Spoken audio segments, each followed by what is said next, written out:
Bonsoir. Je vais vous parler des limites de l'astrologie, hein, et des éléments d'interférence avec l'astrologie. Ce qui rend difficulté, ce qui fait la difficulté de la recherche astrologique, c'est qu'il y a énormément de choses qui peuvent se produire et qui ne dépendent pas de l'astrologie. Et d'ailleurs, je crois que si on demandait aux astrologues ce qui dépend et ce qui ne dépend pas de l'astrologie, ils seraient généralement bien embarrassés. Étant donné qu'ils n'ont pas défini clairement l'objet de l'astrologie, et quand ils le définissent, ils disent que l'astrologie rend compte de ce qui se passe, par définition, on ne voit pas très bien quelles en seraient les limites. Or, prenons le cas des élections, par exemple. On vient d'avoir, il y a quelques jours, des élections régionales, il y en a très souvent, un peu partout sur la Terre, sur la planète.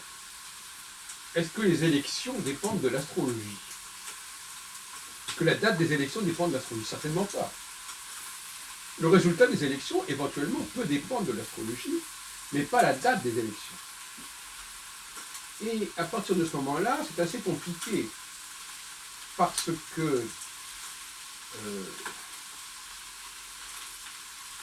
le résultat de ces élections, c'est que les gens se rassemblent. Ils se rassemblent. Donc on provoque par l'élection un phénomène de rassemblement. Donc ça, c'est totalement artificiel. Si on prend le contre-exemple de mai 68, mai 68 n'a pas été provoqué par une élection. Même s'il y a eu par la suite une élection, c'est un autre problème, une dissolution, etc. C'est un autre sujet. Mais le phénomène social qui consiste à organiser des élections n'est pas d'ordre astrologique. Et donc il va provoquer des phénomènes, parfois tout à fait remarquables quand on voit des millions de gens se rassembler un certain jour, on va dire, ah, ça c'est tout à fait extraordinaire. Si ça n'était pas une élection, ce serait extraordinaire. Alors là, ce serait vraiment extraordinaire. Et ça s'est produit. Mais si c'est dans le cadre d'une élection, c'est d'une banalité à pleurer. Je suis bien d'accord là-dessus. Donc, voyez-vous, c'est très complexe.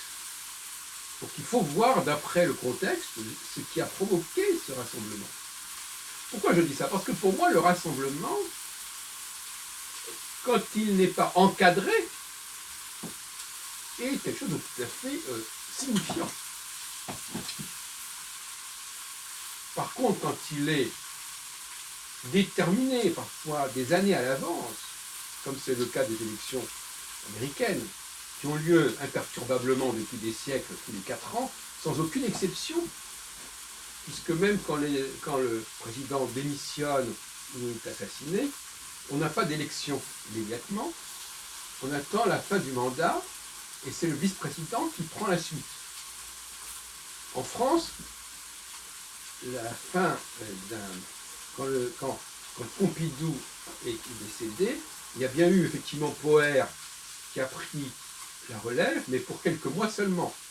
Ça n'a pas empêché une nouvelle élection bien avant la fin du septennat initialement prévu, qui s'était produit donc en 65, 72, en 72. Alors avec en plus la démission de De Gaulle, ça a encore provoqué d'autres problèmes. Donc finalement, Pompidou a été élu en 69, et il aurait dû rester à son poste en 76, mais la mort a interrompu son mandat en 74. D'où l'élection de Giscard d'Estaing. Donc voyez-vous à quel point nos institutions, elles, en France, elles sont à la merci d'un décès, d'une démission, ce qui n'est pas possible aux États-Unis.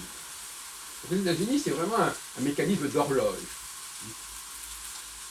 Bon, alors ce mécanisme d'horloge, qui rivalise en quelque sorte avec l'astrologie, d'autant plus qu'il y a à mi-parcours ce qu'on appelle les mid-term elections, au bout de 2 ans, avec un renouvellement en partie du Parlement, du Sénat, je ne sais pas exactement si c'est la chose de 30 ans, enfin, en tout cas il y a un renouvellement à mi-parcours, donc on a quelque chose d'extrêmement structuré. Tous les 4 ans, puis ensuite à mi-parcours, voilà.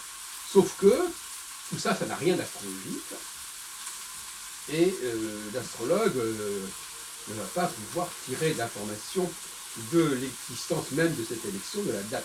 Donc nous avons 100 millions de dates qui n'ont aucune espèce de signification en soi.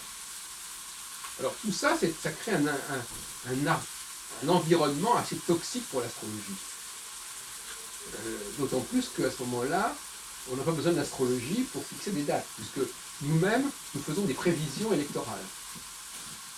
Quand je dis prévision électorale, je ne dis pas qu'on prévoit les résultats des élections, mais on prévoit qu'il y aura des élections. Donc on prévoit des événements.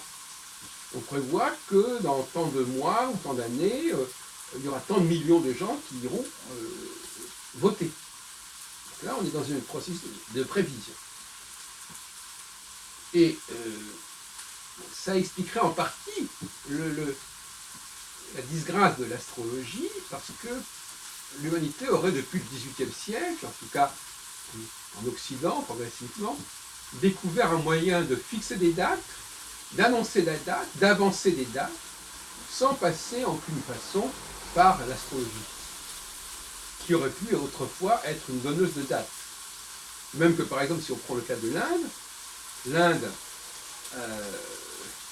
l'astrologue indien était en mesure de fixer des dates de mariage, donc il a bien cette fonction de fixation de dates, mais on peut penser que cette fonction peut disparaître si d'autres méthodes, d'autres moyens sont mis en place.